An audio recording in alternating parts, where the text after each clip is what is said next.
может сейчас Сергей Егорович тоже добавит, с какими предложениями мы выступили, тем более Сергей Егорович тот, который ликвидировал аварию в Лусианском районе раньше. Добрый день, участники круглого стола.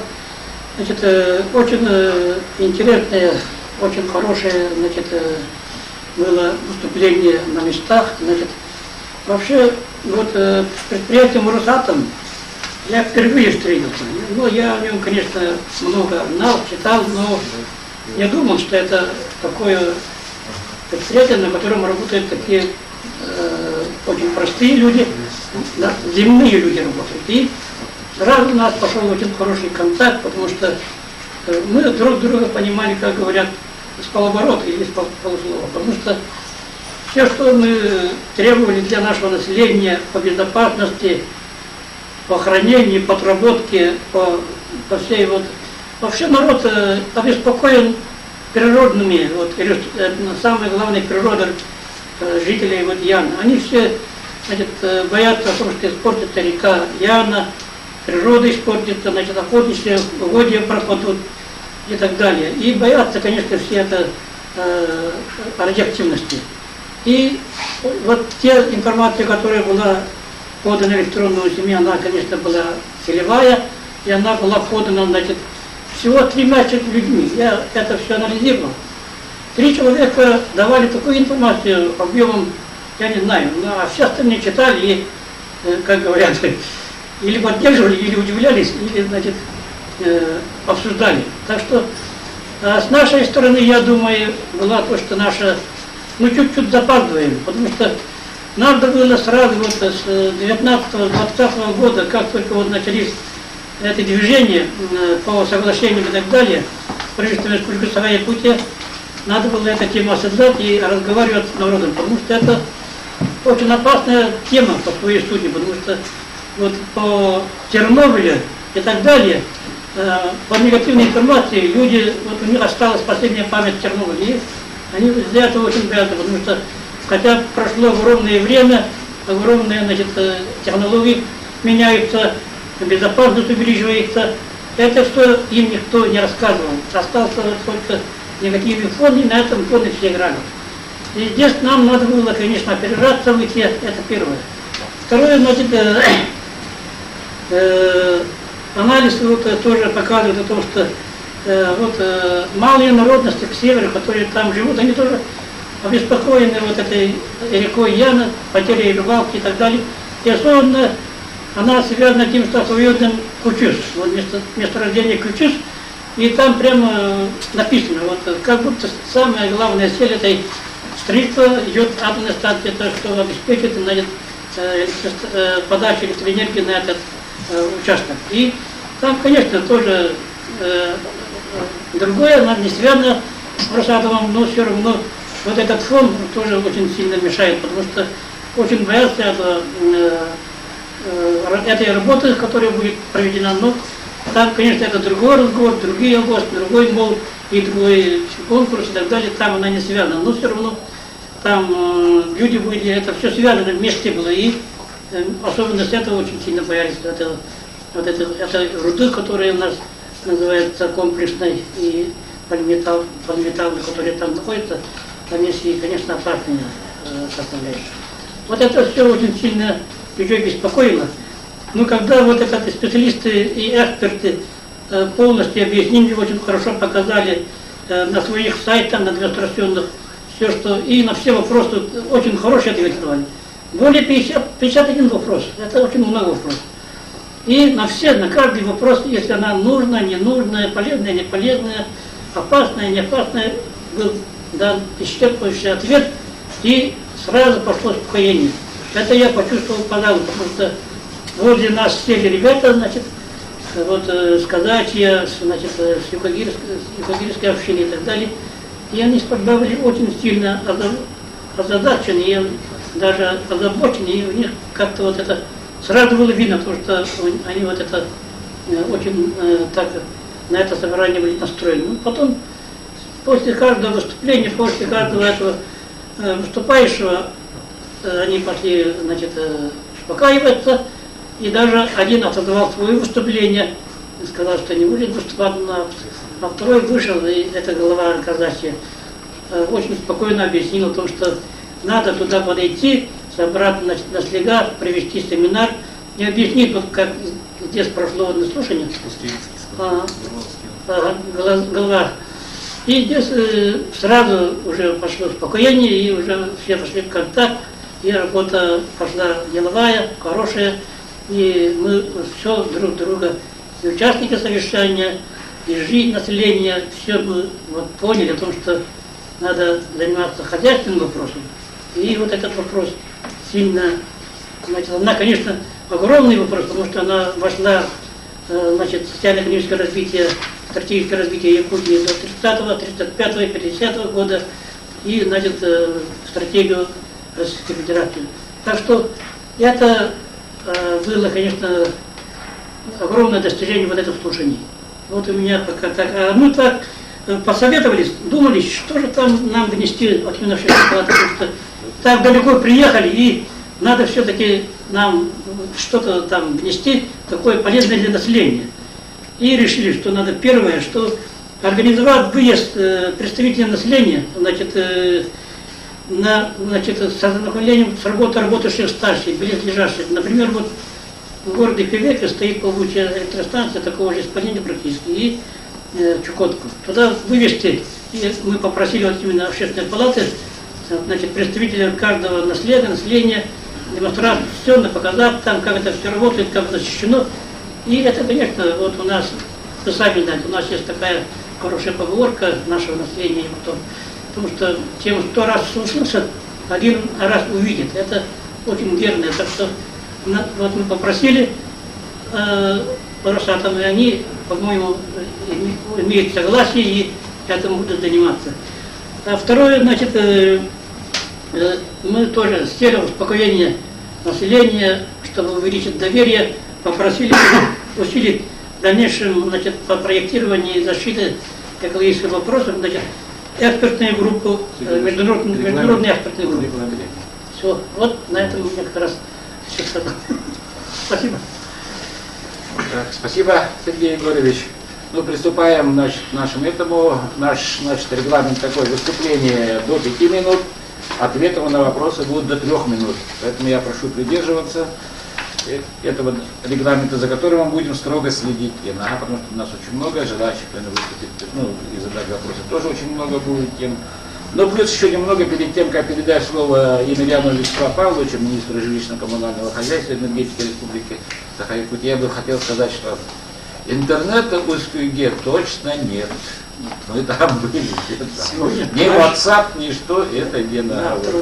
И то, что писали, что вот это как концерт отказался от того, чтобы его в формате Zoom проводить. Просто не было такой возможности там. Это я вот как живой свидетель, который там был, говорит. А чтобы это потом не муссировалось с ним. Я подтверждаю, что он отказался. Все, Вячеслав Павлович, пожалуйста, вам 4-5 минут. Добрый день, уважаемые участники круглого стола. Надеюсь, меня видно, слышно. Действительно, 23 числа провели такую серьезную большую работу в соответствии с регламентом проведения общественных слушаний, в соответствии с требованиям федерального законодательства в основании воздействия на окружающую среду, материала в основании лицензий. Очень, по моему мнению, очень грамотно и четко изложили свою точку зрения непосредственно и заказчик, и проектировщик про реализацию данного проекта. Было очень много вопросов, действительно активно приняли участие жители и актив непосредственно поселка Усть-Куйга и Устьянского района. Действительно есть те вопросы, на которые хотелось бы получить ответы, и значит, ответы были получены. То есть по регламенту проведения общественных слушаний все те вопросы, которые поступали в период слушаний, на эти вопросы ответы были получены. Они, естественно, будут отражены в протоколе проведенных общественных слушаний. С нашей стороны, со стороны правительства Республики Саха-Якутия, реализация данного проекта находится на особом контроле, потому что понятное дело, что люди, когда слышат слово «атом», начинают вспоминать такие случаи, как Чернобыль, Фукусима. Есть определенно очень жесткие требования и международные требования, и наше федеральное законодательство по реализации таких проектов. Я говорил на общественных слушаниях и сегодня хочу официально сказать о том, что при проведении экспертизы, при проведении искательских работ, в случае, если будут выявлены какие-то несоответствия федеральному законодательству и международным требованиям, реализация проекта будет приостановлена. Это нужно понимать. Очень жесткие требования, начиная от нормативно-правовых актов, заканчивая международными требованиями, под которые должен отвечать наш совместный проект.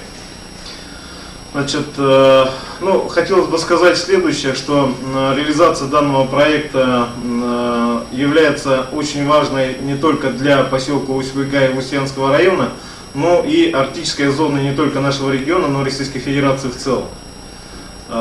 Большая энергетика, как и везде, является локомотивом развития всех регионов. Возьмем, например, Южный энергорайон, Южные районы, Нерюнгринская ГРЭС. С появлением Нерюнгринской ГРЭС и избытком электрической энергии началось очень хорошее развитие района. Каскад Вилюйских ГЭС.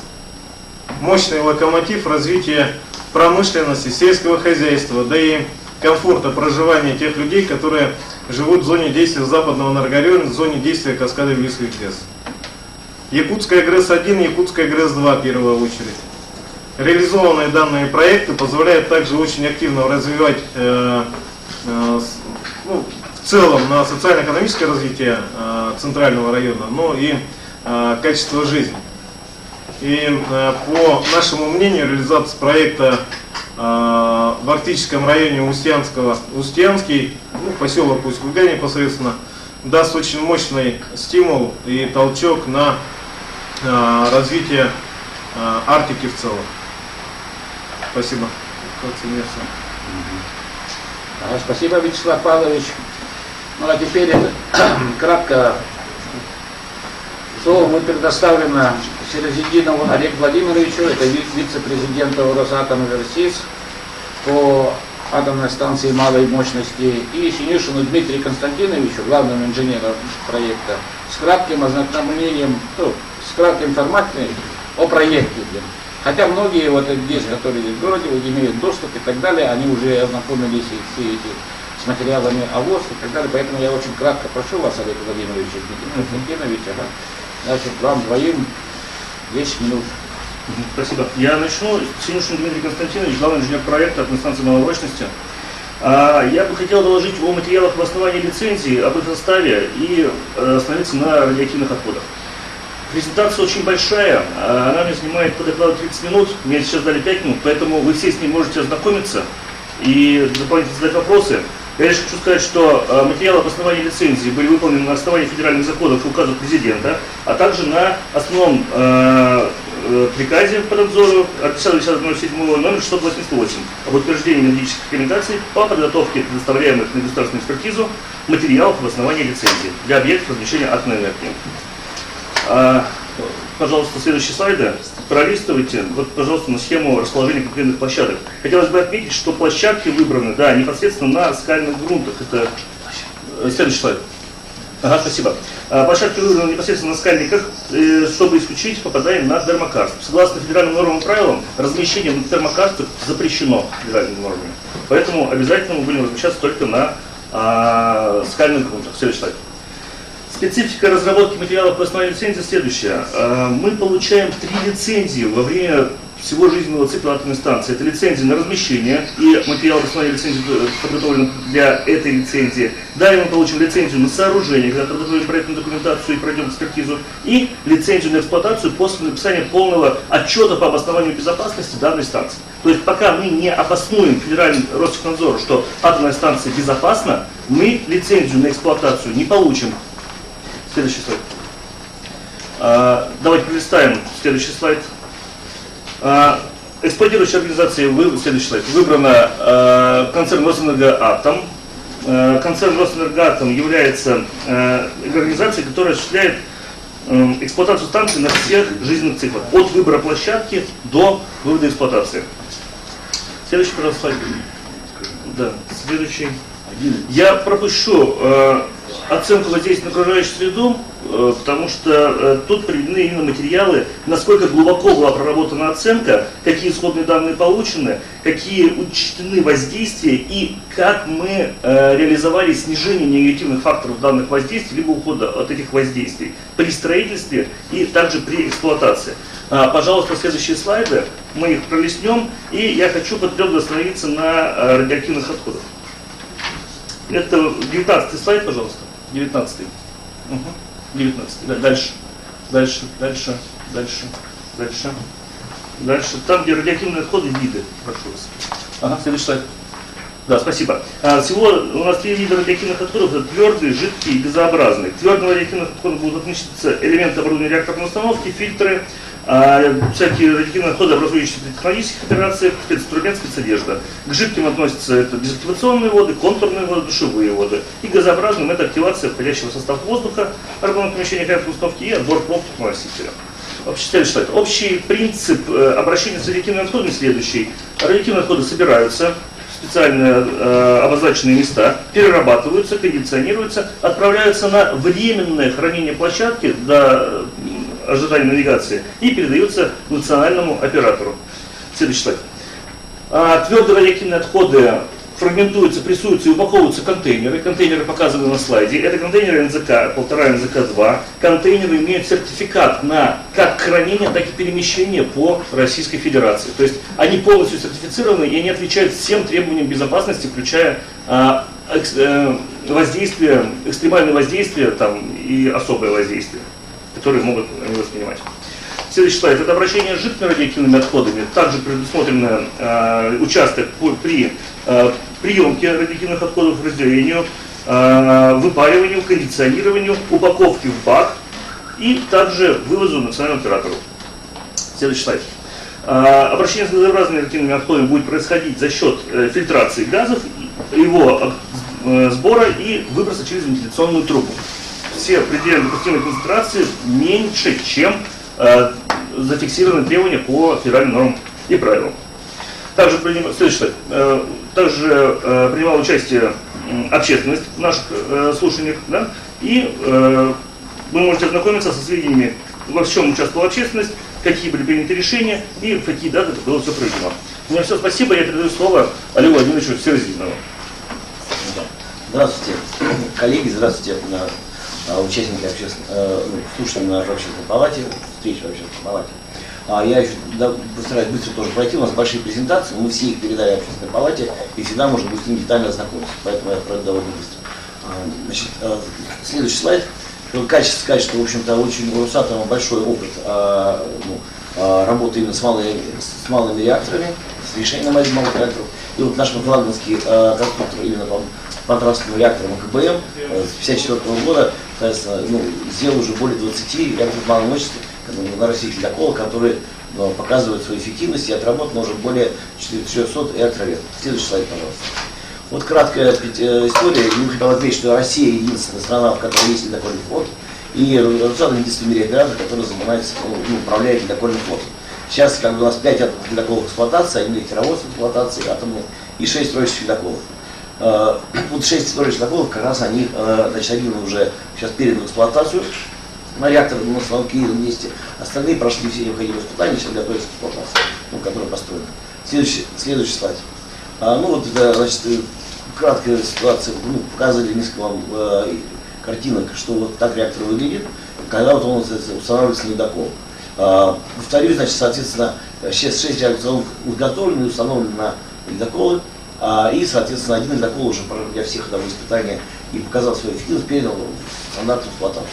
Следующий слайд, пожалуйста. Здесь уже я помечаю, что, в общем-то, у нас, вот, как было сказано, значит, членами общественной палаты о том, что видно, перейти в эксплуатацию станция малой мощности плавучая, с пришвартованным там, к соответствующим береговым сооружениям, специально подготовленным для этого. И, в общем, это показывает, что, в общем, мы уже является у нас референтом эксплуатируемой станции. Следующий слайд, пожалуйста. Вот. Это характеристики, детали можем потом обсудить. Характеристики проекта, который будет реализован в районе поселка Усть-Куга. Следующий слайд. Хотелось, приведено краткое сравнение соответственно, о том, что, в общем-то, на самом текущих, так сказать, нестандартных генерации углеводородных есть, соответственно, свои минусы, прежде всего те, которые сейчас очень жестко борются в мире и в России тоже, парниковые газы, и, соответственно, для регионов, так сказать, удаленных, как, например, Республика, как арктическая зона, так сказать, Сельской Федерации, это большая операционная задача по доставке углеводородного топлива. По, так сказать, так называемым возобновляемым источникам генерации, или, там, скажем так, природным, это прежде всего гидро, прежде всего, так сказать, это ветер и солнце, тоже есть свои, соответственно, минусы, прежде всего, так сказать, сильная зависимость, и они не могут быть стабильными. Стабильное использование их нереально. Следующий слайд, пожалуйста. Это также слайд, характеризующий как бы по различным факторам, что, в общем-то, вот как раз атомная генерация на реакторах малой мощности удовлетворяет всем необходимым критериям, которые не удовлетворяют ни ВИЭ, ни дизель, ни газовые решения. Соответственно, прежде всего, так сказать, там стабильностью тарифа, стабильностью работы и, так сказать, очень нередким перегрузками топлива, не более чем раз в 5-6 лет. Следующий слайд. Тоже здесь кратко показано, в общем-то, что происходит при генерации на базе угля, дизеля, газа, атомной генерации и на солнечных и ветряных источниках. То, что сейчас очень жестко контролируется выброс СО2 и тем более СО, в общем-то, самые большие проблемы с углем, потом с дизелем, не сильно отличающиеся, в 2 раза меньше, когда используется газовая генерация. Значит, у атомной станции, у солнечных батарей и у ветровой генерации понятно, что во время эксплуатации нулевые выбросы, но при их, соответственно, сооружении, при производстве материалов, при производстве, так сказать, соответствующих металлических конструкций, за этот период происходит, очевидно, производство выбросы. И вот все-таки самые минимальные, не более 20 килограмм СО2 на 1 мегаватт выработанной мощности за весь срок эксплуатации станции, у атомной станции самые минимальные. Для, соответственно, Солнца это порядка 30, и, соответственно, для ветра, по-моему, порядка 15. Следующий слайд, пожалуйста. В общем-то, работа атомной станции Ритон-200 экономит за весь, соответственно, жизненный цикл станции более 300 тысяч тонн СО2, так сказать, не выпускается в природу. А все российские атомные станции, которые построены в России и за рубежом, экономят ежегодно, сокращают выброс СО2 на 556 миллионов тонн. Следующий год. Следующий слайд, пожалуйста. Тут тоже краткий такой анализ про экономическое размещение. То есть 100 мегаватт мощности может размещено быть на 10 гектарах. То есть это 300 на 350 метров, так сказать, площадка, которая 100 мегаватт может быть размещена. Следующий слайд, пожалуйста. Значит, также экономичность топлива, скажем, энергоотдача топлива, если так можно выразиться. Если мы говорим, что при угле это 20 килоджоуль на 1 килограмм выдает, 42 килоджоуля 1 килограмм нефти, 50 килоджоуль 1 килограмм газа, то 1 килограмм урана выдает 33 900, соответственно, килоджоулей. Следующий слайд. Зависимость от топлива. На атомной генерации не более 10% в стоимость производимого электричества входит не более 10% стоимость топлива. При этом цены на топливо являются стабильными с точки зрения биржевых товаров. То есть уран не колеблется как нефть и газ и золото. Поэтому это показывает, что тариф экономически основной тариф будет стабильным. Следующий слайд, пожалуйста. В общем, действительно правильно было сказано, что комплексное развитие Арктики, оно невозможно без электроэнергетики. Приведены примеры, где, соответственно, почему мы сейчас думаем именно об этом месте, где выбираются площадки. Месторождения, поселки и, соответственно, морские и речные порты, которые можно развивать. Следующий слайд. Можно пролистать, тут, в принципе, та же информация в другом разрезе. Следующий слайд. Кратко уже было доложено о статусе проекта, но очень важно, что мы провели общественное слушание. Соответственно, сейчас готовимся к утверждению ОБИНа, обоснования инвестиций. И уже республика внесла и стратегию социально-экономического развития, и программу социально-экономического развития, и в СИПРы. И сейчас мы готовимся совместно с республикой по схеме территориального планирования, пройти все процедуры, и с Минэнерго начали процедуру по генсхеме до 1935 года. Следующий слайд. Мультипликативный эффект указан, как развитие территории, в том числе и, скажем, финансово, не более 200 миллиардов рублей должно быть профинансировано, скажем, вовлечено, проинвестировано в комплексе в развитие территории. Не меньше 60 миллиардов налогов, получается, будет уплачено. И, в принципе, в пик, ну, если учитывать месторождение, соответственно, там рабочих мест новых должно быть создано до 6 тысяч в этом районе.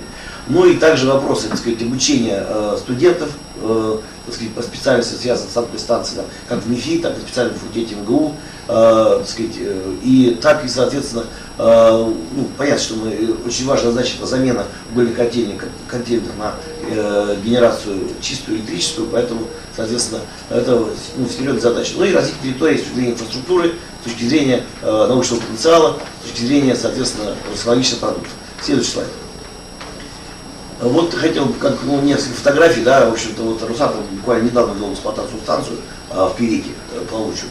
Соответственно, вот уже вот он, грубо говоря, реконструировался аэропорт, ведется реконструкция набережной, построен спортивный комплекс, соответственно, благоустройство района, ну, пошло гораздо более активными темпами, соответственно, вместе с Росатом.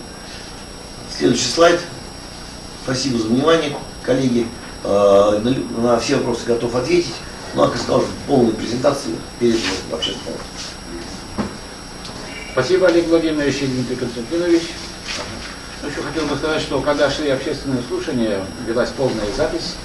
Если что, эта запись, наверное, тоже будет представлена. Если и, соответственно, может и на YouTube будет выставлена и так далее, если позволяет. Ну и самое главное, еще бы перед тем, как передать слово Глущенко Виктории Евгеньевне, руководителю проекта Генетического отдела Greenpeace России, я бы хотел сказать, когда мы уезжали, ну, тоже там говорили, что они берут тупо со старой подводной лодки снятый реактор, перевозят и устанавливают его сегмента, малый мощность и так далее. Это все не так, там все это новое, потому что конструкторы нам тогда все рассказали. Это поколение 3+. Ну, мы сразу спросили, а почему 3+, а не 4+, или 5+? А потому что, говорит, 3+ это самое высшее сейчас. 4+ еще нет, и 5+ нет. Хорошо. Так, Виктория Евгеньевна, пожалуйста, вам 5 минут. Я хотел бы добавить, что у нас подключился первый заместитель генерального директора КБМ Африканцев, то есть главного конструктора. В принципе, сказать, какие-то вопросы тоже можно. Да, если вопросы есть, конечно. Пожалуйста. Может, вам сюда выйти, да? Конечно, сюда вот. Ага, Виктория. На микрофон на этом. Ага, чтобы На вас, камеру. вас правильно видели и так далее. Ага. Пожалуйста, 5 минут. Да, хорошо. Здравствуйте, уважаемые участники круглого стола. Я представляю общественную организацию Greenpeace России и хотела бы озвучить официальную позицию Greenpeace по данному вопросу и внести кое-какие комментарии и предложения. Прежде всего, вот, хочу отметить, что в материалах ВОЗ было обозначено, что данный реактор, который будет использован на планируемой атомной станции, уже использовался на нескольких ледоколах, таких как Арктика, Сибирь и Урал. Но при этом я хочу заметить, что на сегодняшний день только ледокол Арктика уже функционирует. Сибирь и Урал, они сейчас в стадии строительства и еще не были введены в эксплуатацию. Тут, я думаю, стоит скорректировать данный момент и указать результаты его использования на ледоколе Арктика. Также еще вот обозначено, что резервным вариантом при остановке АЭС будет дизельная электростанция, но при этом в материалах АВОС не обозначено, как она будет влиять на окружающую среду. В частности, если она дизельная, то предусматриваются какие-то хранилища или резервуары для хранения дизельного топлива и других нефтепродуктов. И, как известно, у нас сейчас часто встречаются такие аварии, иногда нефтепродукты, топливо протекают из резервуаров. Такие моменты тоже стоит рассматривать и описать план ликвидации аварии в случае ее возникновения.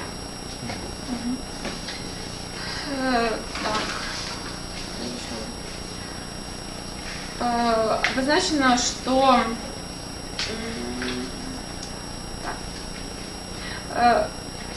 гарантируется безопасность населения и даже при аварии. Но при этом я бы сказала, что не хватает цифр в документе и картографических материалов. обязательно стоит сделать описание наихудшего сценария при тяжелых погодных условиях. В частности, если штормовой ветер в сторону поселка. Как известно, ветер очень сильно разносит как раз выбрасываемые радионуклиды на далекое расстояние.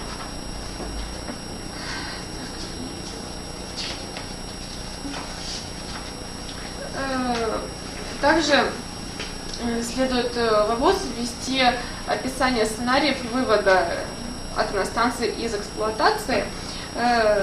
Я знаю, что планируется, что решение будет приниматься за 5 лет до окончания срока эксплуатации, но мы же сейчас проектируем эту станцию, и получается, что этот проект должен предусматривать полностью жизненный цикл станции от начала ее строительства до окончательного вывода из эксплуатации.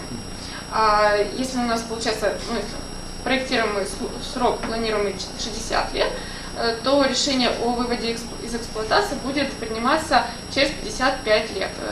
Это уже будут делать наши потомки, и считаю не совсем корректно передавать эту задачу им. Ну, можно на сегодняшний день даже хотя бы сделать какой-то план, который потом уже наши преемники, может, как-то скорректируют под свои уже нынешние реалии.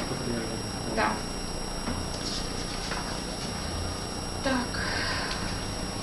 Так. Также хочу заметить, возможно, этот момент уже звучал, что статья 6, пункт 2 Конституции Республики Саха-Якутия гласит о том, что на территории республики не допускается действие по хранению и использованию промышленных отходов, ядерного, химического и других производств. Это уже вопрос, как планируется преодолевать данный момент. Так. Также еще пишут, что отработанное ядерное топливо и радиоактивные отходы будут храниться на промплощадке, а после этого, когда накопится достаточное количество, они будут вывозиться за пределы республики.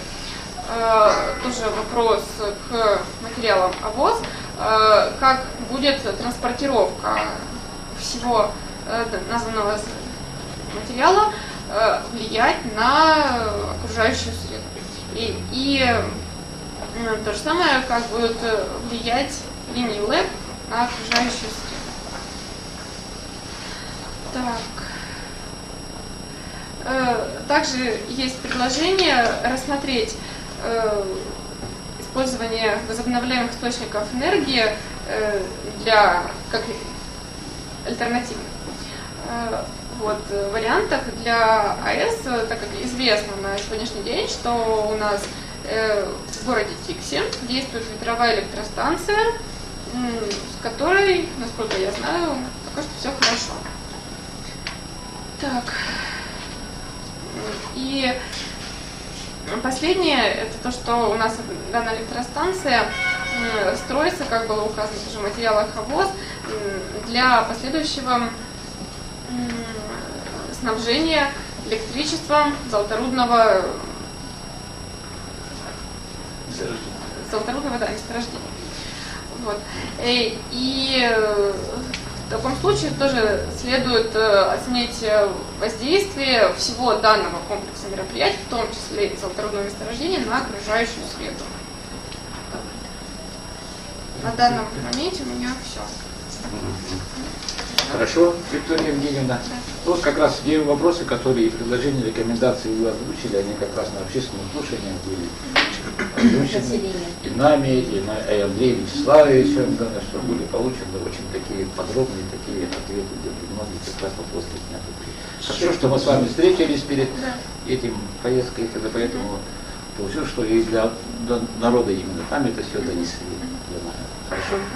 Ага, поэтому, но это потом... ну, Да, я если, хотел добавить, что у нас... А если что, запись там можно, его может посмотреть запись, или Андрей Вячеславович вам мог рассказать, какие ответы дали. Хорошо. Если что, можете ко мне прийти, а я Хорошо, вам расскажу, спасибо. что они мне сказали. Ну, что отвечали-то не мне лично, перед всем народом. Ну и сейчас тоже слово предоставляется Ажаровскому Андрею Вячеславовичу, координатору программы безопасных радиоактивных отходов Российского социально-экологического союза и так далее. Он именно украсил наши общественные слушания там. Благодаря ему мы до глубокой ночи просидели, потому что как, ну, относительно имеющие это, как его, отношение к атомной энергетике, как сказали, он постоянно участвует во всех общественных слушаниях в России и так далее, где концерн Росатом объявляет какие-то проекты. Поэтому они даже очень хорошо знакомы друг с другом, и проектировщики, и вот он даже до такой, это как бы до узкой гибели, до самого края Северного Ледовитого океана до ними добрался. Ну, пожалуйста, Андрей Вячеславович, тоже так же 5 минут, как на тех общественных слушаниях, вы тогда там очень хорошо это выдерживали. Пожалуйста. Да, благодарю вас. Ну, во-первых, я могу сказать, что основная проблема атомной энергетики, конечно, безопасность. И лозунг о том, что какая-то из атомных станций вдруг стала безопасной, мне напомнил, на слушаниях это много раз повторялось, мне напомнил ситуацию перед Чернобылем. Все помнят цитату очень уважаемого человека, академика, разработчика реакторных технологий, о том, что реакторы РБМК-1000, который потом взорвался в Чернобыле, настолько безопасны, что их можно строить на Красной площади в Москве. Я живу в Подмосковье, в Москве на Красной площади нету реакторов. Здесь, мне пару дней назад, в поселке Усть-Куйга нам говорили, что вот этот вот ледокольный реактор столь безопасен, ну, про Красную площадь там речь не шла. Но у меня создалось впечатление, что подход, вот сейчас, который применяет представители Росатома, он дочернобыльский. Это что означает? Самоуспокоенность, вера в технологии, вера в свою квалификацию. Казалось бы, это неплохо. Инженер должен быть самоуверен, иначе как ты будешь проектировать сложное устройство. Так вот, скажу, что опыт мировой показывает, что обычно мы ошибаемся. Обычно мы недооцениваем опасность атомной энергетики. Здесь я просто хочу посоветовать настороженно относиться к заявлениям Росатома. Росатом рекламирует свою продукцию, это нормально для любого производителя, но здесь реклама играет с жизнями людей. В документе написано, атомная станция будет выбрасывать радионуклиды через окружающую среду, приведены цифры, сколько, какие выбросы будут при нормальной эксплуатации, при нарушениях нормальной эксплуатации. А дальше и на слушаниях говорится, что выбросов не будет. Почему, не знаю. Наверное, будет. Радиоактивные отходы. Печалька. Печалька. Могильник будет у вас. Если атомная станция заработает, могильник будет рядом с атомной станцией. Объясню почему. Вывоз радиоактивных отходов, обращение в других частях страны слишком дорогое мероприятие. И сейчас тот самый национальный оператор, которому поручено все отходы захоранивать, в открытую заявляет, что их позиция такая: создавать места постоянного размещения, вот так, скрыто называется могильник, или длительного хранения, рядом с местами производства радиоактивных отходов. Мы это видим на ряде атомных станций, я про это говорил на слушаниях. Хороший пример — Ленинградская атомная станция, где они попробовали это реализовать напрямую, прямо на промплощадке атомной станции могильничек. Здесь у вас, конечно, меньше отходов, реактор меньше по размеру, но работать будет 60 лет, еще обещали с продлением. Отходов наработает достаточное количество. Вопрос, как это соответствует 6 статье, да мне не ответили на вопрос на слушаниях. Ну зачем вот вы неправильно говорите? Мне сказали, что хранения не будет, а в проекте станции хранилище. Одно хранилище на 60 лет, другое на 10 лет. Посмотрите в проект. Будет здесь хранение, будет хранение в нарушении Конституции. Я не хочу конкретно ни на кого нападать, но вот советую как-то с этим разобраться. И могу сказать, что я знаю, что готовится обращение в Конституционный суд, который, правда, распускается с 1 числа, у него будет правопреемник. И Конституционный суд должен решить этот вопрос. Насколько 6 статья запрещает размещение такого объекта, который был на слушаниях, в состав которого входят ну теперь, да, будет по-другому как-то, ходят могильнички, виноват, извините, пока не могильнички, пока не переименовали, пункты хранения. О том, как слушания проходили, ну я знаю, что такое рекламное мероприятие, проходили, как любая другая реклама. Могу процитировать одного уважаемого выступающего, который заявил, что якуты по своей сути авантюристы, которые любят все новое, и которые верят в безопасность реакторов. С верующими людьми я спорить не могу. Если люди верят во что-то, это их право. Я инженер, я доверяю опыту предыдущему, и я говорю, реакторы опасные. По российскому законодательству любой реактор, ледокольный, маленький, большой, исследовательский, относится к категории ядерно и радиационно опасный объект. Ядерно опасный, там может произойти неконтролируемость ядерной реакции деления, а радиационно опасный, там может произойти выброс. Это нормативные документы, действующие нормативные документы России, поэтому я вот и выдал вам такую напоминалочку. Я продолжу цитировать уважаемого участника слушаний в Усть-Куйге. У нас был всего один Чернобыль. Всего один. Я передам эти слова белорусам. Я передам эти слова тем, кто пострадал от Чернобыля, женщинам, которым разрезали горло, вырезали щитовидки, и в которых в Беларуси до сих пор 2/3 территории загрязнено, по некоторым данным 3/4. Дальше уважаемый участник слушаний пошутил. Говорят, тут будут выбросы йода радиоактивного. Так у нас йододефицитная территория. У нас йода не хватает, и может быть выброс йода будет полезен. В малых дозах радиация поднимает потенцию. Я это пересказываю просто, чтобы понять, в какой атмосфере проходили слушания. Если у кого-то сложилось впечатление, что там был серьезный разговор был вот такого тона. Нет, была серьезная информация. Была информация о том, как станция выглядит, какой там дизайн топливных элементов, еще что-то. Единственная проблема, что много технической информации, которая была предоставлена на слушаниях, ее нет в документах, которые мы обсуждаем. Ну, обсуждаются же документы, не какие-то идеи, не какие-то слова, нет ни слайды, ни презентация. В оценке воздействия на окружающую среду значительной части информации об атомной станции не было.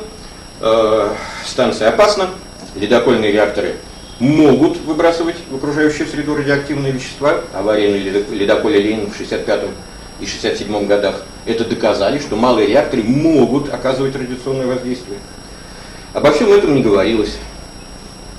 Ну что вам сказать? Отношения, вот я забыл сказать, я из Подмосковья, я приехал издалека, я преподаю физику в Подмосковье, и в общественном движении, в экологическом, в Российском социально-экологическом союзе я действительно занимаюсь тем, что езжу по общественным слушаниям и смотрю, какие документы выносятся, как проводятся общественные слушания. Казалось бы, далеко. Но рядом со мной находится комбинат, на котором производят ядерное топливо.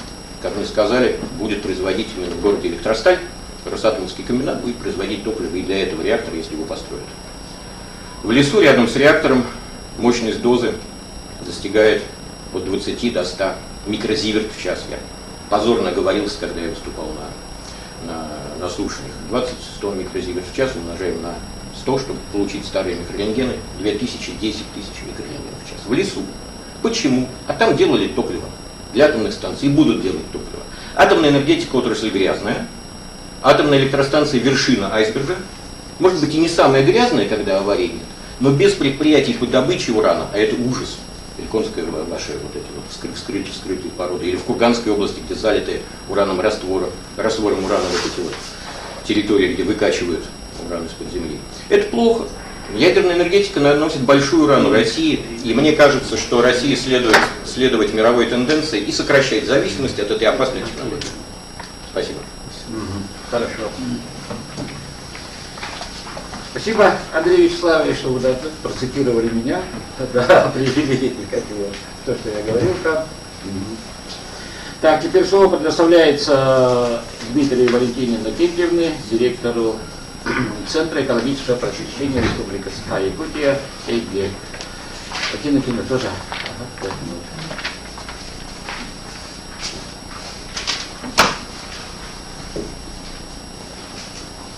Добрый день, уважаемые участники круглого стола.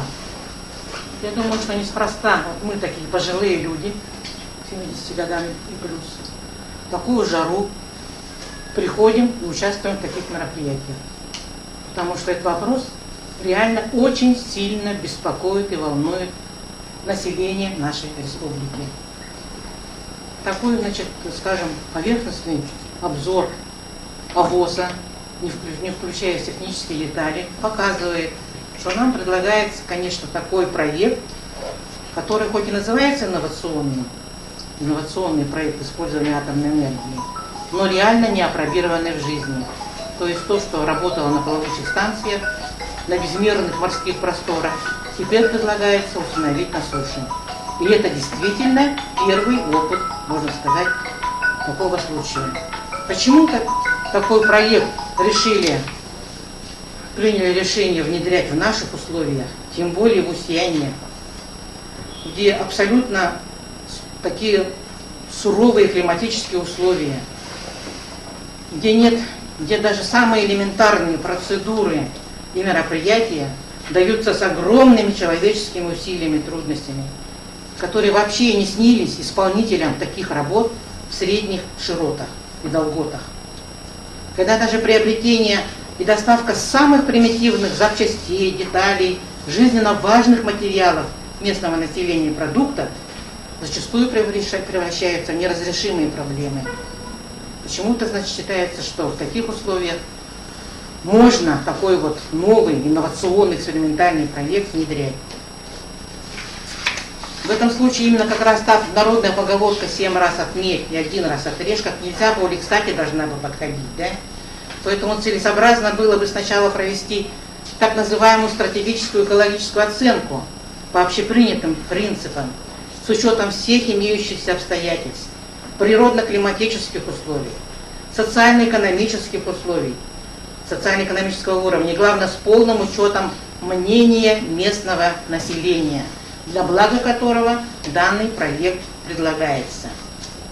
Поэтому мне удивительно, да, что на данный момент к проведению общественных слушаний все население Устьяна было обеспокоенное данным проектом, написали письмо с обращением не только к структуре, которая проводит общественные слушания, то есть Росатомэнерго, но и начиная с Путина и кончая районными советами депутатов Устьянского района. И это письмо, подписанное 10% населения Устьянского района, никаким образом не прозвучало на общественных слушаниях, на мероприятии, которое законом призвано учитывать все мнения народа, населения, общественности, которые будут вовлечены во влияние воздействия данного проекта.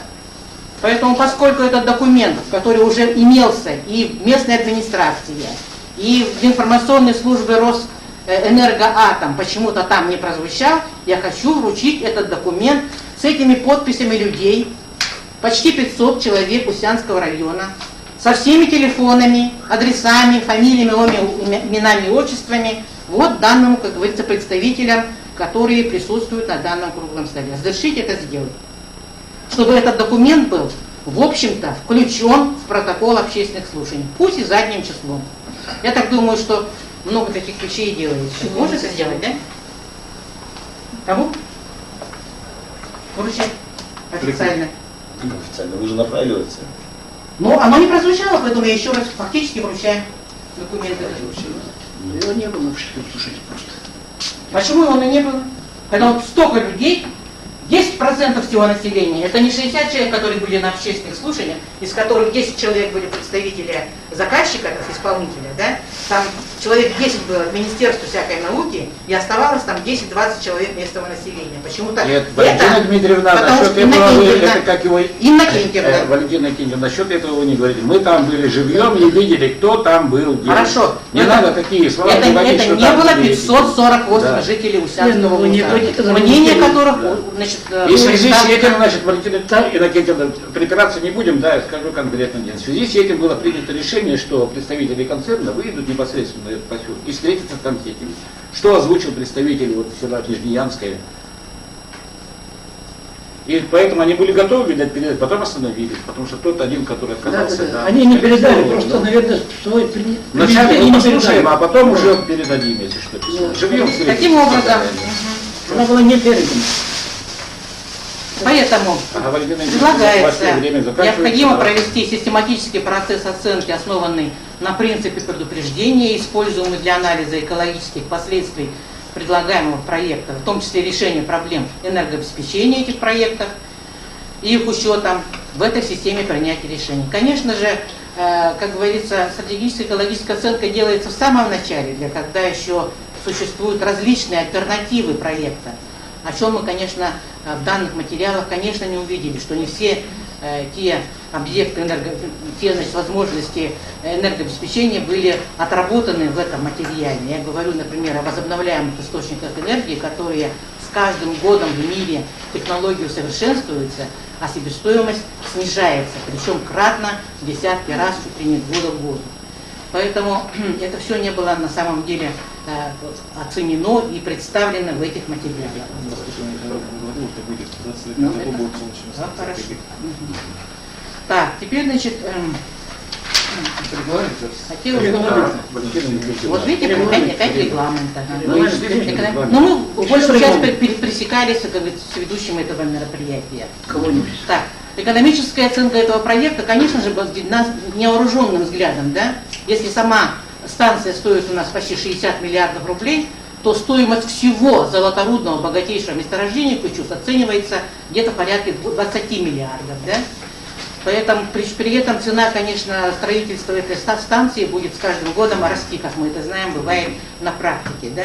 И поэтому вот и в дальнейшем вот все обещания той самой красивой, безбедной жизни, с дешевой электроэнергией со стороны, значит, заказчиков данного проекта разбиваются от единственных слов, да, о том, что прокладка линии электропередачи по населенным пунктам ложится далеко не на заказчика, а на республику. И вот министр энергетики, она скажет, почему до сих пор, собственно, республика на свои деньги эти линии не проводила, по какой причине. Поэтому... Хорошо, все, регламент, время кончилось у вас. Если вот, что, таким образом, технико-экономическое передайте. обоснование, так и разработка вот этого и энергообъекта, и месторождения самого, конечно, необходимо серьезно проработать именно в виде технико-экономического обоснования с учетом целесообразности данного проекта. Это очень кратко. Хорошо. Спасибо. Так, сейчас слово предоставляется Гриценко Александру Павловичу, заместителю председателя Общественной палаты, курирующей вопросы экологии. Это Усть-Куйга у нас. Пожалуйста, Александр Павлович, 5 минут вам.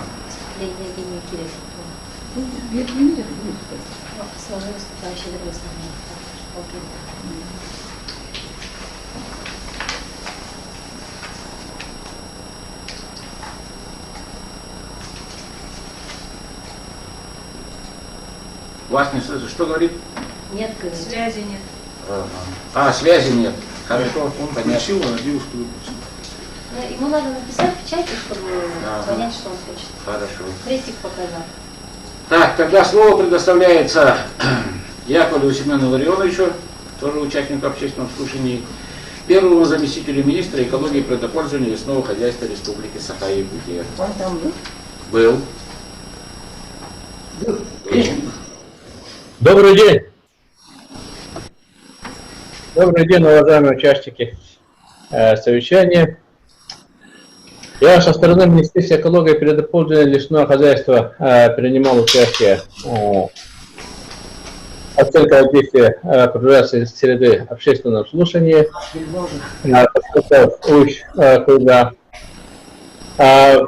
Все согласно принятым регламентам проходило.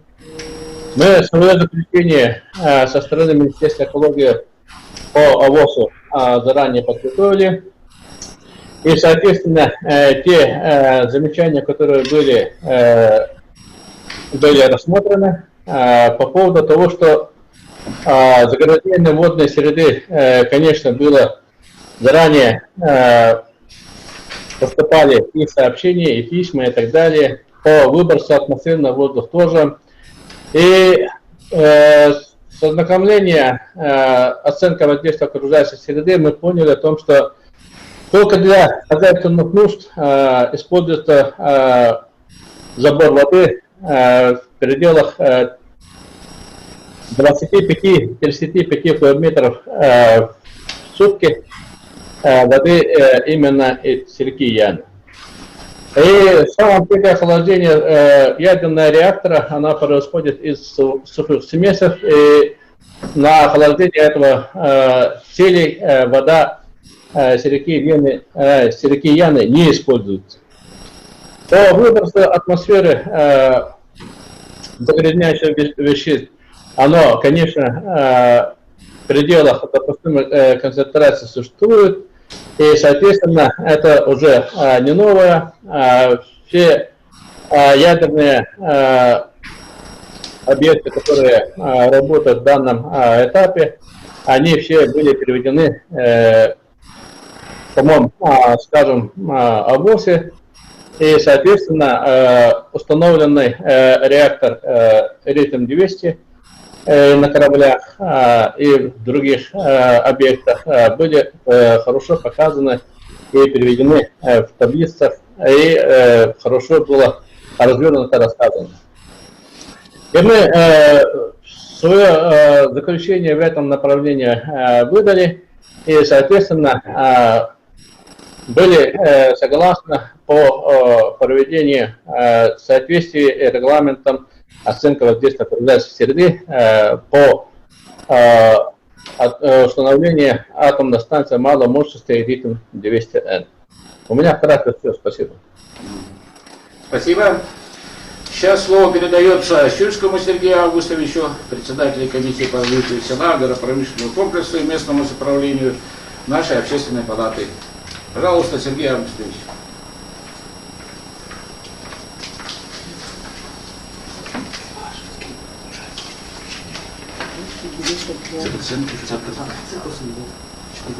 Добрый день, участники круглого стола. Ну, это, конечно, дело очень, как говорится, требует тщательно все взвесить нам и общественности разъяснить. Сейчас вот, например, вот мы не услышали из уст министра ЖКХ. Котельные используют для отопления уголь, нефть и дистопливо. Например, уголь всего им необходим 32 тысячи тонн. Так, это стоимости 96 миллионов вытекает. Так, нефть 7 с лишним тонн. И дистопливо тоже 7 с лишним тонн. И на все про все республика затрачивает всего ресурсов 2 миллиарда 380 рублей. Вот. Ну, это, конечно, казалось бы, сумма бы небольшая, но, тем не менее, для того, чтобы завести все это, вы, наверное, заметили, что там особо трудные условия для транспортировки всего, что необходимо. Вот тем более для того, чтобы завести вот этот уголь, нефть и нефтепродукты и дистопливо, конечно, нужны очень большие усилия со стороны поставщика, со стороны администрации, как УЛУСа, так и Наследов. Ну и, конечно же, мы все свидетели того, что иногда были срывы навигации, когда суда оставались в реке на зимовку вместе со своим грузом. Вот, поэтому, когда мы говорим, что завоз – это дело, конечно, глав или Министерства ЖКХ, но это не так. Все это может привести к тому, что поселок или что может перемерзнуть. Слышно, да? Алло. Да, слышно. Вот, депутатский тоже имеет такую практику. Был заморожен однажды, вот тоже это не от хорошей жизни, там перемерзли как вот топливные шланги и так далее. А вот тепловой эффект от использования атомной энергии, конечно же, он в разы, даже в 1000 раз выгоднее и, конечно же, экономичнее будет по завозу. Например, эквивалентно то есть радиоактивное топливо для атомных станций будет, как говорится, 90 тысяч раз эффектнее, чем вот уголь, высококачественный уголь. Поэтому я думаю, тут, конечно, спору нет. И когда мы говорим, что, наверное, надо развивать атомную энергетику, ну, энергетика, она, вот мы сейчас говорим, что ключ ко всему развитию. Ну и, конечно же, мы не должны оставаться вот в средневековье, когда вот, ну, только перестали топить дровами, сейчас перешли на уголь. Ну и, конечно же, да, мы должны дальше развиваться. И чтобы люди не боялись, что перемёт, что когда-то случится что-то, когда... Кто контролирует? Все наши... Время. Сергей Августович, все, спасибо. Ага. Ну, сейчас, да, появилась возможность присоединиться, это почему мы так немножко привали, это Гриценко Александр Павлович. Пожалуйста, Александр Павлович. Попытка номер 2. Все, опять нет у него. Ага, ага, так... Нет, говорит, он тоже так показал же. Ага. Ну, хорошо. Слово предоставляется тогда Сычевскому Андрею Викторовичу, заместителю министра промышленности и биологии Республики Саха-Якутия.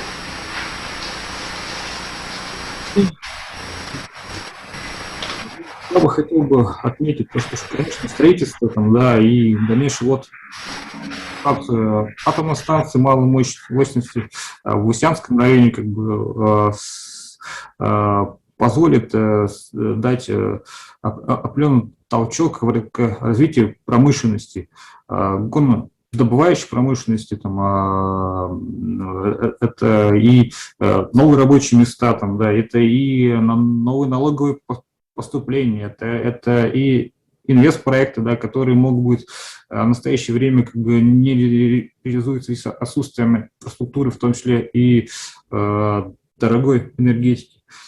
Вот. В настоящее время, в соответствии с поручением главы Республики Саха-Якутия, мы разрабатываем стратегию развития Восточной горнорудной провинции, где тоже как бы учитываем все моменты, связанные с освоением месторождений арктической зоны, в том числе вот, энергетика там, да, конечно, да, ее развитие в Усянском районе даст большой импульс как освоению тех месторождений, которые в настоящее время находятся в распределенном фонде недр. Это, конечно, и к месторождению ключу, да, это и редкоземельные месторождения редкоземельных металлов там, в Кулавском районе, это и месторождение олова, там, и в том числе месторождение распределенного фонда по каменному углю. То есть, конечно, развитие севера Арктики должно происходить. Министерство промышленности в целом поддерживает строительство атомной станции малой мощности, ну, конечно, с учетом соблюдения всех необходимых предохранных мероприятий, обеспечения безопасности эксплуатации атомной станции малой мощности. Вот. И, конечно, необходимость освещения, доведения информации там, по строительству до жителей Республики Саха-Якутия. Спасибо, у меня, в принципе, все. Хорошо, спасибо, Андрей Викторович. Так, теперь слово предоставляется Пасельскому Дмитрию Юрьевичу, члену общественного совета муниципального района Усьянский улус. Пожалуйста. Добрый день, уважаемые участники круглого стола. Официального муниципального района, Усянский район, готов сообщить о том, что данный проект строительства атомной электрической станции малой мощности полностью поддерживается муниципальным районом, а также главами населенных Усянского района.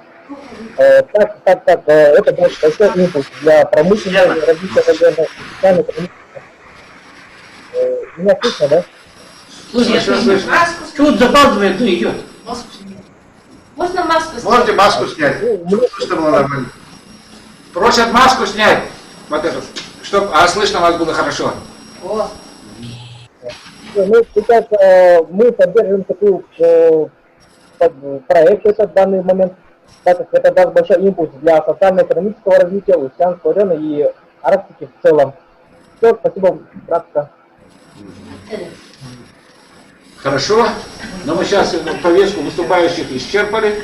Угу. Следующее у нас должно было подключение круглого стола научно-образовательного сообщества Республики Саха. Это у нас получится или нет? Если они готовы, да? Да. Не знаю. Сейчас попробуем. Потому что сейчас параллельно еще с 5 часов идет в Академии наук. Иннокентий Михайлович, вы мне дайте слово? заслуженному экологу Российской Федерации дайте, пожалуйста, слово с замечаниями по УВОЗ. Хорошо. Ага, давайте это как его 5 минут. На 5 минут. Ага. Можно чуть больше? Любовь Владимировна. Нет, если всем давали 5, то зачем? Можно и больше, да. Нельзя больше. Я знаю, уважаю Любовь Владимировну, сколько к ней на месяц работали где-то. Пожалуйста, Любовь Владимировна. Ну, Все, 5 минут уложитесь. Ага. Всем привет. Я ОВОЗ смотрела. Ну, тут как-то вот вскоре сказали, что по ОВОЗу как-то не будут рассматриваться. Вопросы ушли в сторону, значит, социального, и там, энергетики и прочее, прочее, да? Ну, у меня тут замечаний много, я все не буду зачитывать. Я буду говорить основные только, да? Да. Ну, хочу отметить, что данный проект вот, атомной электростанции вот, «Ритм» не является как бы новым, да? В середине 90-х годов к нам экологическую экспертизу был представлен проект, значит, малой атомной электростанции «Елена». И тогда государственная экологическая экспертиза отклонила этот проект по ряду причин, но основная причина была по системе охлаждения. Но если коснуться, значит, вот данного проекта, тут говорится, что это реакторная установка судовых ядерных вот, устройств, да? Если это действительно так, то должен быть паспорт этой модульной установки, конкретно. И, значит, тут должен рассматриваться ОВОЗ вот этой установки отдельно и ОВОЗ промплощадки отдельно, потому что это два отдельных проекта. А в данном случае все завалено в одну кучу, и, в общем-то, что-то оттуда выудить очень трудно. И в проекте говорится, что коммуникации и технологические сооружения будут уточняться в мере реализации проекта. Это является основным недостатком данного ОВОЗа. Что они там будут, какие коммуникации, какие технологии рассматриваются, об этом не говорится. Но я не буду про КУЧУС говорить, тут уже говорили. И альтернативой, значит, атомной электростанции «Ритм» рассматривается дизельная электростанция. И других вариантов нету. Ну тут, значит, выбрали атомную электростанцию из этой альтернативы. Но дело в том, что если будет аварийная ситуация, там опять будет дизельная электростанция. То есть как-то вот получается смешение понятий. И по площадке, значит, было два варианта. Это, значит, само месторождение Кучус и, значит, Усть-Куйга. Выбрали Усть-Куйгу. Основным, значит, критерием является то сейсмичность, геологическая как бы основа. И тут, значит, мне дается два очень таких важных характеристики. Это характеристика гидрологического режима водных объектов. Значит, площадка находится в 4 километрах от реки Яны, его приток Сельдикера. И тут должны были дать характеристику 100% обеспеченности. Обязательное это требование ВОЗа. И это является одним из очень серьезных упущений проекта. Теперь, значит, говорится, что эта установка будет обеспечивать электроэнергией Депутатский, Казачий, Усть-Куйга и, значит, месторождение Кучус. И будет там, значит, тянуться линия электропередачи. Я тут вычислила, это около 400 километров в трудных, тундровых условиях. Как они будут тянуть по этому станцию посадили, а потом будут рассматривать ляпы. Надо наверняка это параллельно смотреть. И тут возникает, значит, вопрос. Рассматривать ОВОЗ строительства линии электропередачи. Около линии электропередачи проходит дорога. Обязательно, техническое, так сказать, требование. И в данном случае тут должно отводиться земля. Это 400 километров, и вдоль этой дороги будет отводиться большой участок земли. А это земли в основном КМНС. Как они там будут реагировать на это? Хотят Так, ляпа. Это не те дороги, вы не путайте. Это не дороги общего пользования, это дороги ляпа. И значит, подождите, значит по промплощадке выбрали, значит, 3,5 километра. На каком основании 3,5 километра? То есть санитарно-защитная зона не установлена, не сделаны карты выбросов этих выбросов, карты рассеивания, не промплощадки и самой установки. Это очень серьезное, так сказать, упущение данного проекта. И тут у меня много замечаний, я не буду зачитывать, я передам. Но дело в том, что в таком вот сыром варианте ОВОЗ не может быть утвержден. Не может быть. И коротко. Когда говорят об освоении Арктики, всегда говорят промышленное освоение. Наверняка надо отказаться от этого взгляда. Есть другие варианты, есть другие подходы к этой проблеме. Хватит, наверное, все время насиловать природу Арктики. Там люди живут. Спросить надо у этих людей, что они хотят, как они хотят жить, как осваивать Арктику. И самое главное, Арктика является самым главным климатообразующим объектом для всего северного полушария. Пришло время государствам, которые имеют арктические сектора, собраться и обсудить, как будут это дело решать при таком глобальном потеплении климата. И в этом плане Якутия должна, Северный форум должен выступить как бы инициаторами вот этого проекта. Хорошо, спасибо, Любовь Даниловна. Как раз в сентябре у нас будет заседание Северного форума, так как Россия у нас сейчас председатель Я не раз обращалась к ним. В Арктическом совете. Они меня игнорировали. Кто, Василий Владимирович Николаевич? Конечно. Ничего. И как я начинаю выступать, всегда говорят, время кончилось. Это не первый раз общественный палат. Я первый раз общественный палат сижу. Помните, это приезжал по весным отношениям Гриба? Хорошо. Меня прервали. Ну все, мы все это, как его, все это закончили. И теперь давайте это, как его, ответы на вопросы, которые здесь прозвучали. Да.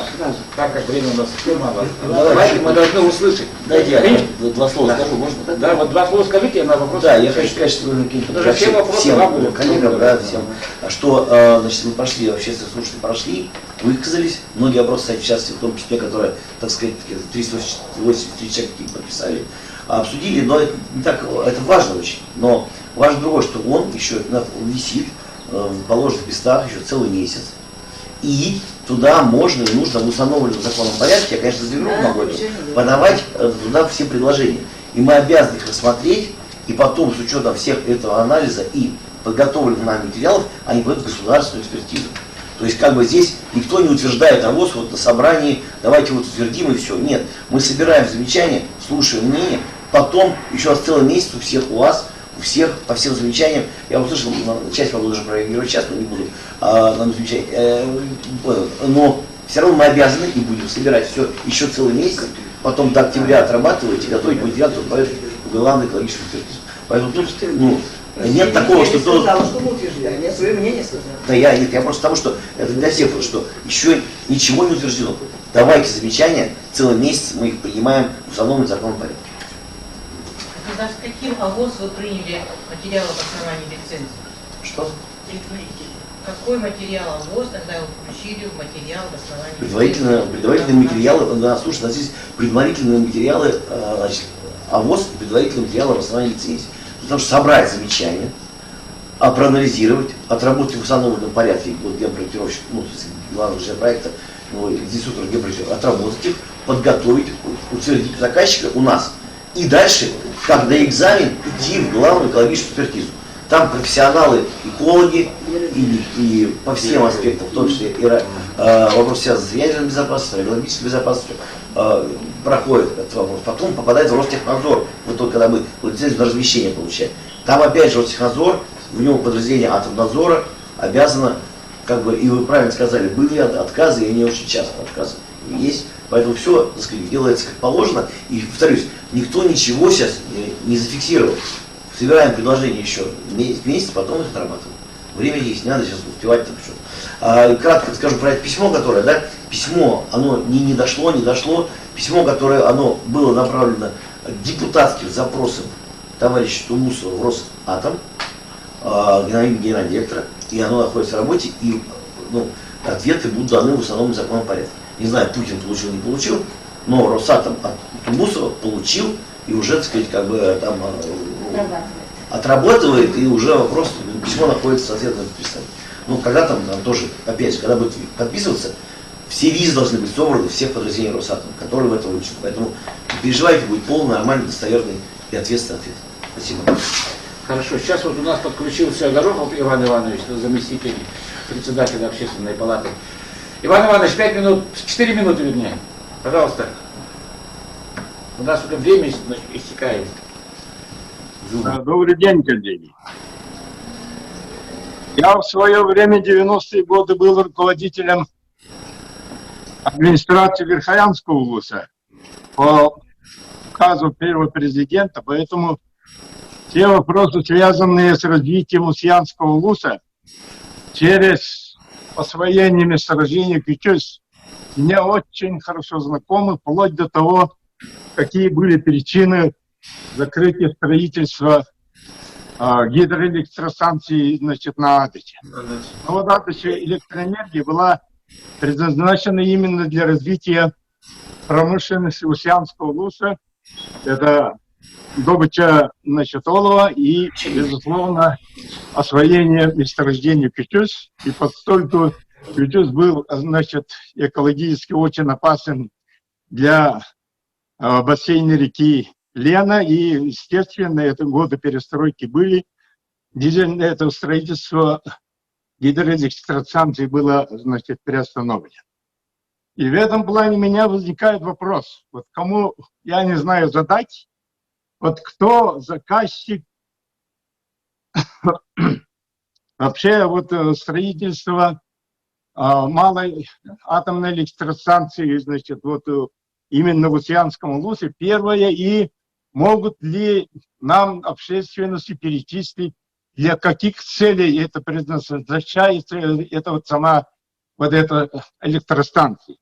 Я лично, конечно, не против прогресса, против развития северян, поскольку я сам родился на севере, вот как раз на Яне родился, и 6 лет руководил Верхоянским улусом, и меня, безусловно, не может беспокоить судьба бассейна, экологии бассейна реки Яна.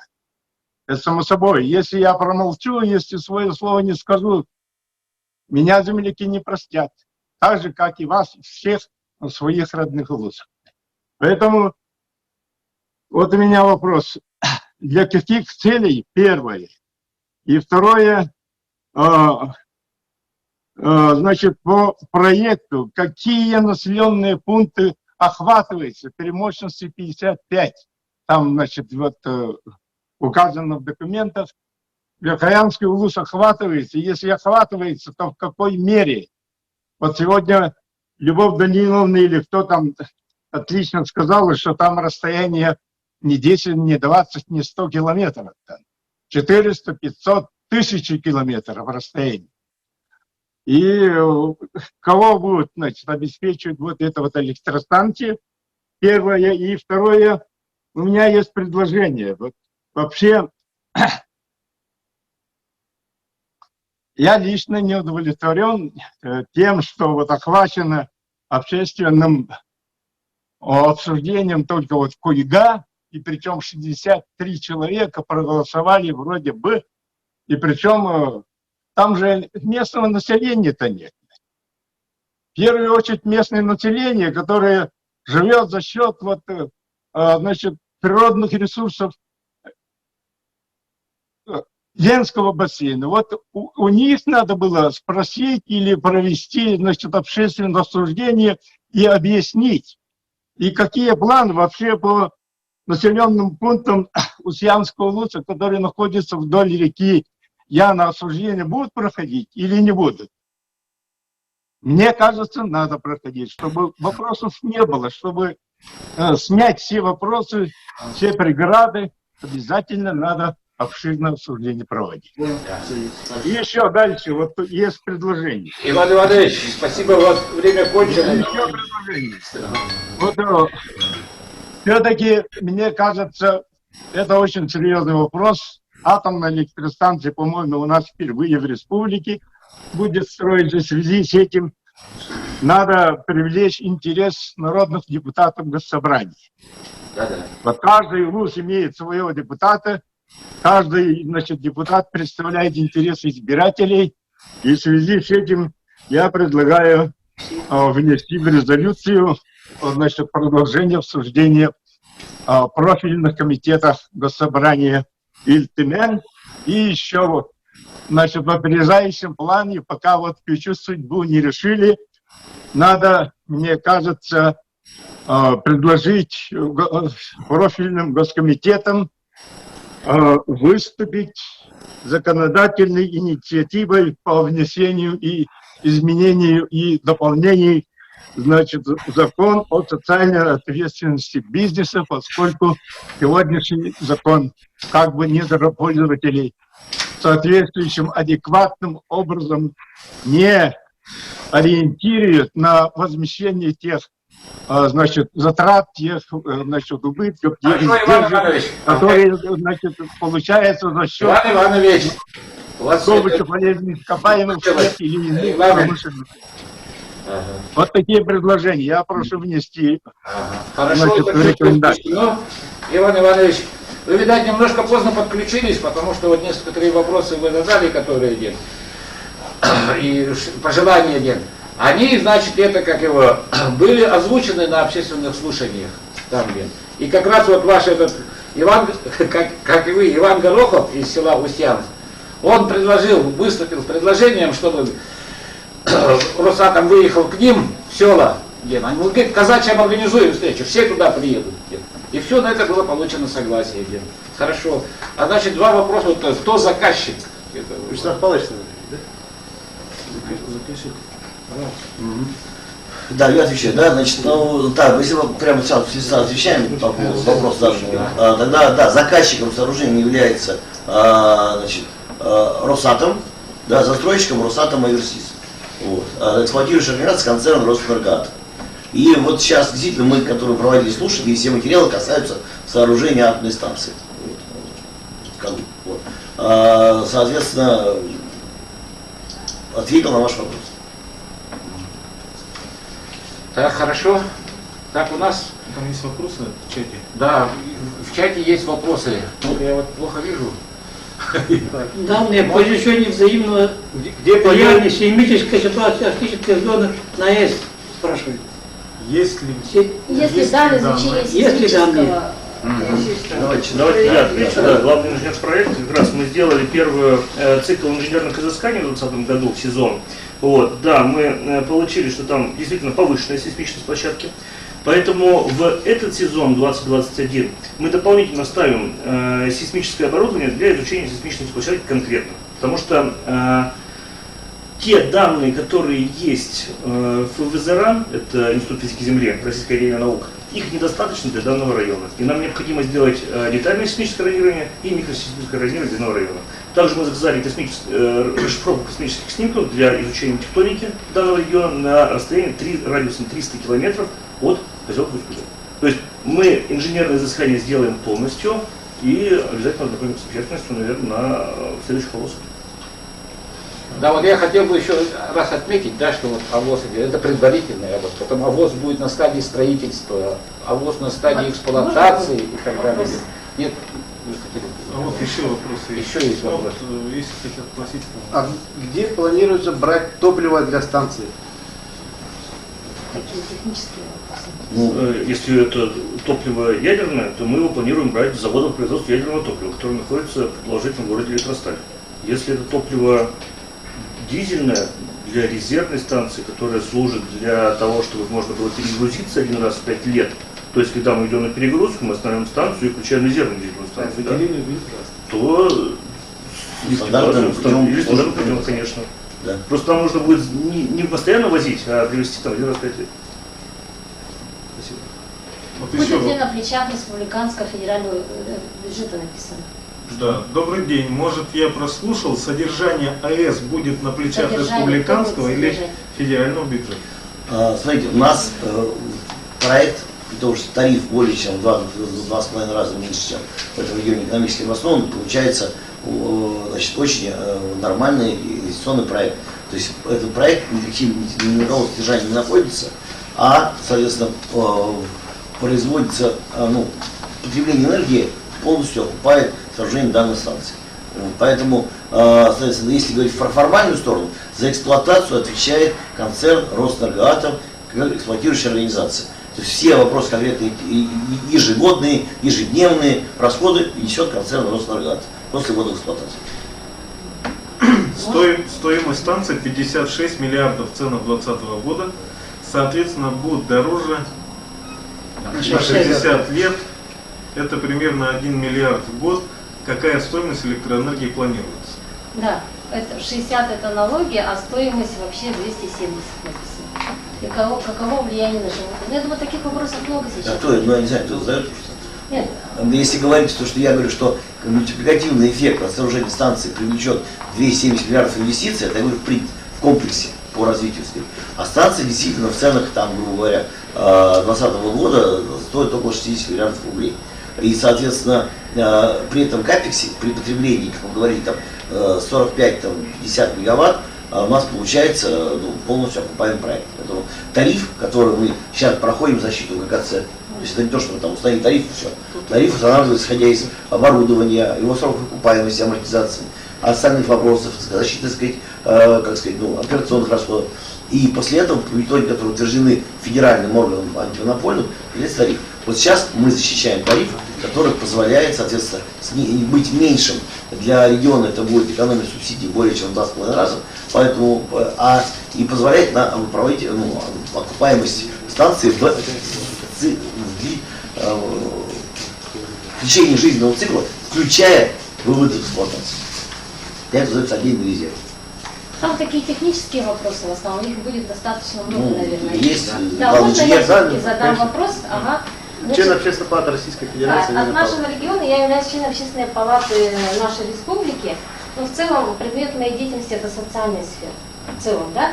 Я, конечно, не обладаю там техническим каким-то образованием, инженерным образованием.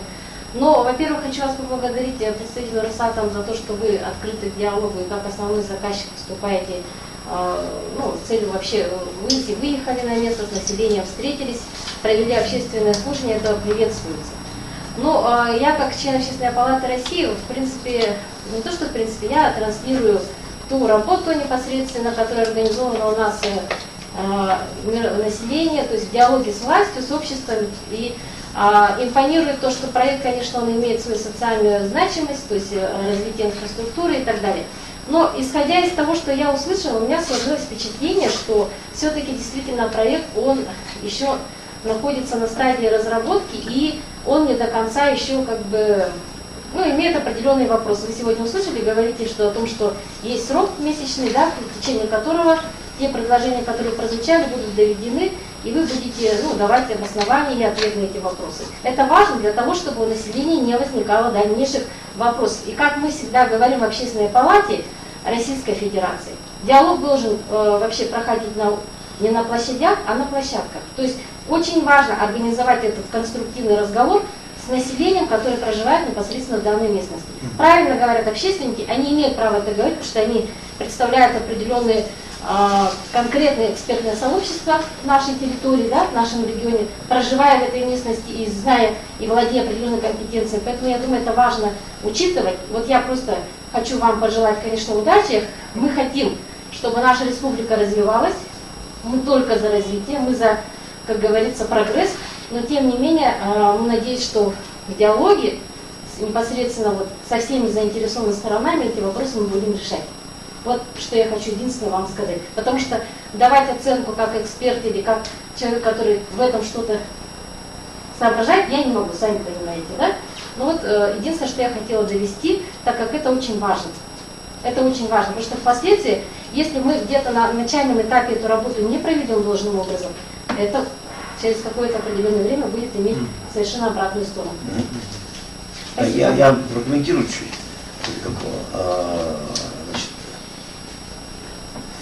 Значит, во-первых, вот, сейчас идет ОВОЗ, ОВОЗ на, так сказать, для материалов обоснования лицензии на размещение. Вот. И вот действительно вы правы, сейчас закончим вопрос. Вот, как сказал мой коллега, значит, сооружение атомной станции отличается от сооружения других объектов. Сейчас вот месторождение Кучуз. Или там какое-то строительство дома, без месторождения, какого-то строительства какого-то предприятия. Они делают один ОВОЗ, одни материалы, получают одну лицензию. Ну, там кучу свои какие-то должны получать, там, так сказать, ну, чтобы там разрешить. И они сразу все обосновывают. У нас 3 стадии. Мы на размещение, совершенно правильно сказано, а вдруг там сейсмика превышает. В России очень жесткие законы, жестче, чем и в том числе, ну, так сказать, благодаря Чернобылю, благодаря, так сказать, ну, в кавычках, так сказать, там, благодаря, так сказать, Фукусиме, просто Фукусимский анализ был сделан, по Чернобыльски там полностью перестроили подходы к системам защиты и там улавливали расправу и тому подобное. Я к чему еще это говорю? Потому что сначала размещение. Есть факторы, которым помешает даже размещение. Потом делается полноценный, делается глубокий проект. Да, сейчас проектные решения все зафиксированы, но они не спроектированы. Дальше делается проект полноценный, и он также уже более детальный представляется населению, представляется всем заинтересованным странам, в том числе общественникам, чтобы собрали и опять замечания, и потом подается в виде материалов на лицензию на сооружение. И да, прежде всего мы должны получить еще официальное разрешение на строительство, как любой дом, любой дом, там разрешение строительства, там, то есть вся экспертиза, все документы государственные. Потом, когда мы построили, предъявили, так сказать, все показали, ну, то есть еще за 2 года до ввода в эксплуатацию начинается работа по получению лицензии на сооружение. Для этого делается еще один навоз. И опять, на эксплуатацию, 3-я лицензия. И опять мы все должны всем показать. И вот это вот 3 ступени, сейчас мы на самой первой ступени. Действительно, на многие вопросы мы и не имеем права ответить, потому что как бы, от того, как будет сейчас обратная связь, мы поменяем, может быть, путь. В смысле, что ну, какие-то решения надо будет усилить проект, или, так сказать, там как-то еще сделать, или то. А то сейчас первое, вообще подход первый, можно ли размещать станцию, нельзя. Вот у нас такой технологии, да. Вот и ремарка такая. Мы здесь все сидим, мы все разные. Представляем разные совершенно направления. Вот вы по роду деятельности еще как бы в одном направлении. У нас одно объединяет всех тут сидящих. Наша основная задача, как говорит Владимир Владимирович Путин, это что? Это народосбережение, приумножение народа. Это благополучие того народа, который населяет эту территорию. Конкретно в том районе, где вы запланировали поставить эту атомную станцию, проживают люди, население. Поэтому мнение этого народа необходимо, конечно же, учитывать. Поэтому мы же не говорим о том, что этого не должно быть. Мы, наоборот, о том, чтобы учитывать те замечания, которые существуют, или которые вы даны, или дать объективную информацию, чтобы люди поняли, например. Потому что не то, что там отсутствие информации порождает, сами понимаете. Да, достоверная информация, компетентная, профессиональная информация порождает определенный вопрос. Вот в чем вопрос. Да, во-первых, правильно, мы открыты. Поэтому я, Игорь, сказала, что я вам благодарна, что вы приехали, что вы сегодня в диалоге отвечаете на вопросы, что вы побывали в этой местности, непосредственно встретились с теми людьми, которые там присутствовали. И, как сказал наш коллега, до 12 часов сидели, общались с населением.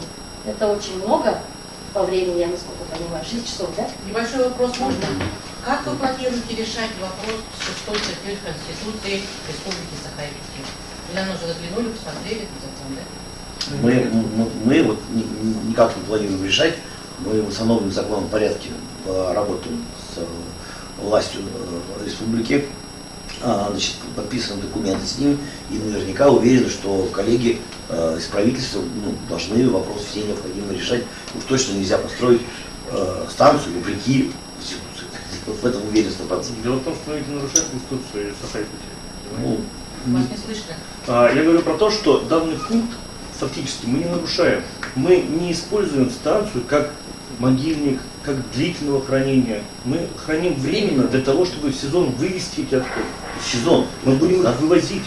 Мы не будем хранить. Площадка тогда будет там закрываться. А с какой периодичностью это будет? Вот сезон. Ну, то есть, если, во-первых, они...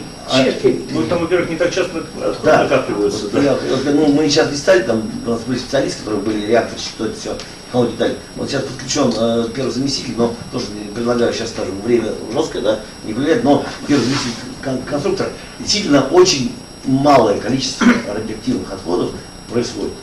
и налажены системы по полностью вот по этому циклу. Поколение 3 вы сказали. 3 плюс, да. Хорошо, тогда мы В проекте же хранение. Временное Временно. А у вас разрешено хранение контейнера за будет. Нет, это 60 лет возникло.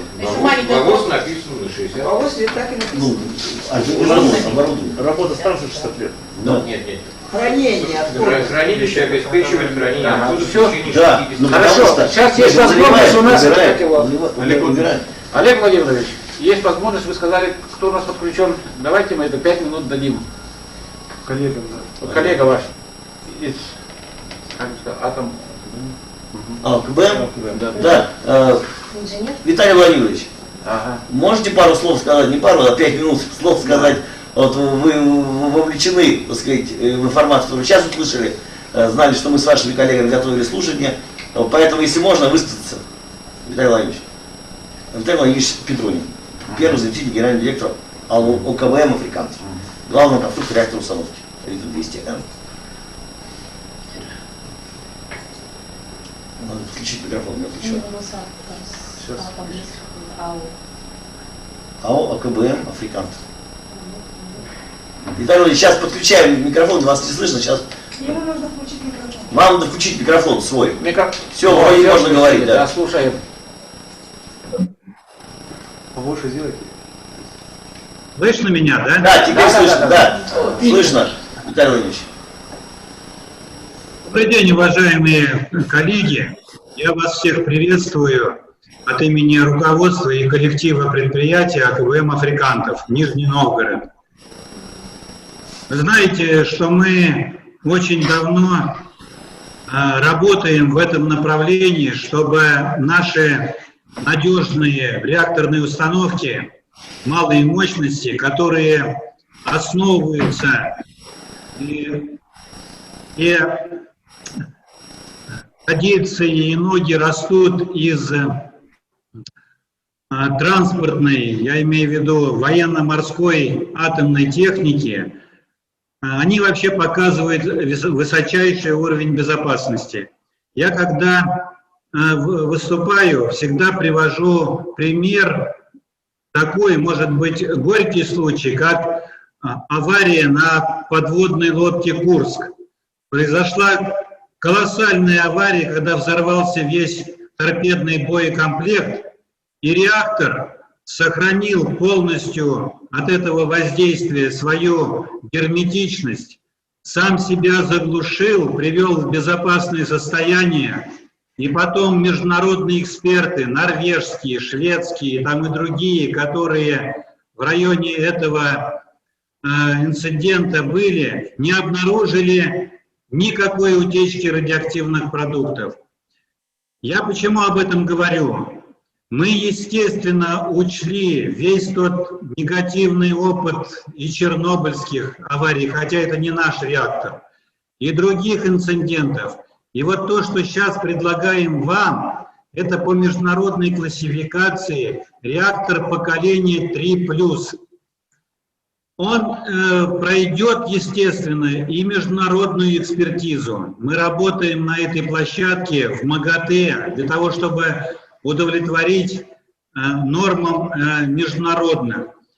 В настоящее время идет серийное изготовление такого типа реакторов. Уже 7 штук изготовлены в железе, вот как упоминалось, для атомных строящихся ледоколов нового поколения. И на базе этого мы разработали еще один новый уникальный, более мощный реактор РИТМ-400, который уже также законтрактовали и будем строить на дальневосточном заводе «Звезда». Я вас абсолютно уверяю, что мы, коллектив конструкторов, абсолютно соблюдаем все нормы и правила Ростехнадзора, естественно, законы Российской Федерации, и дадим вам, и построим, ну, я считаю, уникальный объект, который принесет вам огромную пользу. У меня все. Спасибо. Спасибо. Ну, наша, как его встреча, подходит к логическому концу. Поэтому нужно будет уже подводить итоги, и по итогам нашего круглого стола мы будем принимать рекомендации, резолюцию. Да, Дмитрий Ильич, как это будет? Спасибо, Игорь Михайлович, спасибо, уважаемые коллеги, за то, что приняли участие в нашем круглом столе. Действительно, вот эти вопросы, которые сегодня поднимались, они очень острые. Более того, что вы знаете, что на территории нашей республики были и подземные ядерные взрывы, и были аварийные, такие как «Кристалл» и «Кротон-3». Поэтому люди очень реагируют, когда в отсутствии доступной информации, очень активно реагируют вот на такие новости.